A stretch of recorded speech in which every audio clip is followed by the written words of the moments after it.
What's going on, YouTube? Old Tom Rambler 69. We'll show you the progress we got going on, which is considerable since the last video. I had the chassis just about complete, and we're getting close to getting this done. The tarp that goes onto that framework, I've been in there working on seams and got to get that finished up yet. And other than that, and a couple little small pieces, really, it'll be done. So let's take a look, show you what we got. It's coming out really well. There's like 4 or 5 of these known to still exist that are still running, and they're all in Europe.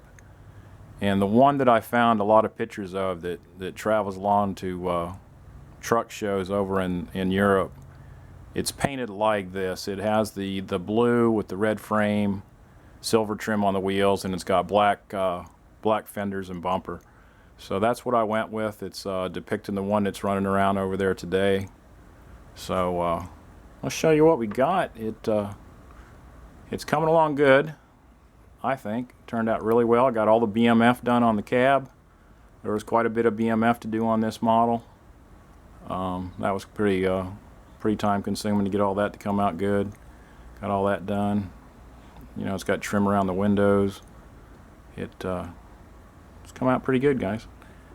It's so big here, I'm gonna have to back it up a little bit. Got the tag under here. That's going to be removable, so when I take it to a show I can take that on and off. And these little guards here they're not glued in place if they're not straight, because I'll be taking those on and off if I take it to a show as well, because I see those getting broke off in transport. So some of this is removable. Made this tag removable because you got nowhere to grab this model, and that's one of the places you can put your hand underneath it. And it's become really hard to pick this model up to do anything with it. So let's get a shot of it on this side. And I think it's turned out really well. I think the only thing that wasn't done on the chassis that you guys seen would have been the exhaust system, because you got to put the fenders in the exhaust manifold and the piece of exhaust that comes off the manifold. That all kind of has to go on together, or it's just not. If you glue it in first, as the instructions say, you're gonna have a big problem. And I'll show you the back. I'll show you what we got going on here. It looks pretty good, I think. It's turned out very well. And one of the big accomplishments of this model is this whole hood assembly. It sits where it needs to sit. But if you'd have done this model like they wanted you to do the model, everyone I've seen at pictures of this model, they want you to glue this grille and hood assembly to the model. In these side panels here, they were designed to kind of tilt up like the one-to-one so you could see the engine, but the problem is you can't see the engine. I got a lot of hours detailing this motor. It's painted up exactly like the one-to-one. There's a lot of aluminum parts on these motors, and the rest was gloss black.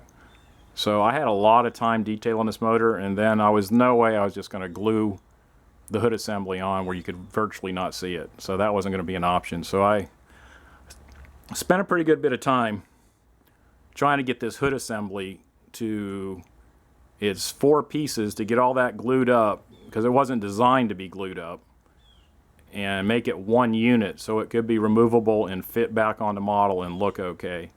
So it does just that. It seems to work fairly well. It goes in spot, and if you play with it just a little bit, it will stay. So I'm happy with that. That was a little bit of frustration and time consuming there to get that glued in place and get everything where it needs to be. Thank God for, to me, extra thin glue. That was a great help. So that's what we got. We were just working on this tarp frame. Hopefully it looks like simulated wood. The frames I come across on this truck they're just a wood tarp frame that the canvas top would go on.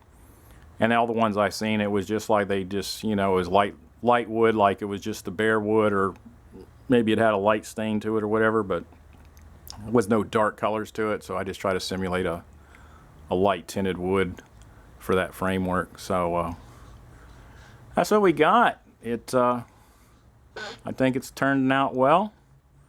Paint's come out good, and it's been a good kit.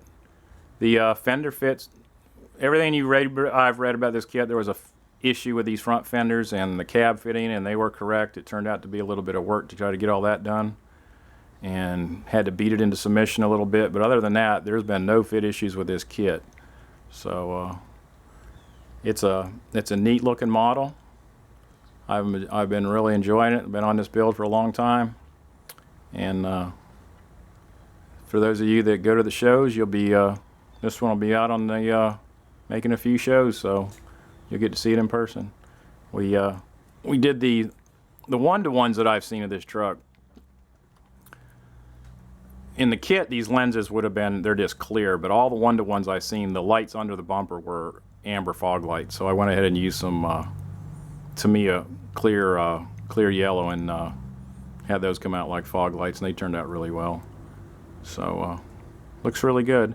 If Microsoft wouldn't have decided to put Windows 10 on my computer, I could still use Windows Movie Maker, maybe put a slideshow on here at the end, but Windows Movie Maker's not working anymore. So, until I come up with another program, I'm just going to upload this as is, so I won't have any pictures. I was going to do some slideshow. Maybe by the time I get it complete, I'll come up with something so I can get back putting a slideshow and stuff up. So, anyway, that's what we got, guys. So just comment, like, subscribe, tell me what you think about the old Krupp Titan here, and we'll talk at you guys later. Old Tom, Rambler 69, we're out of here, guys.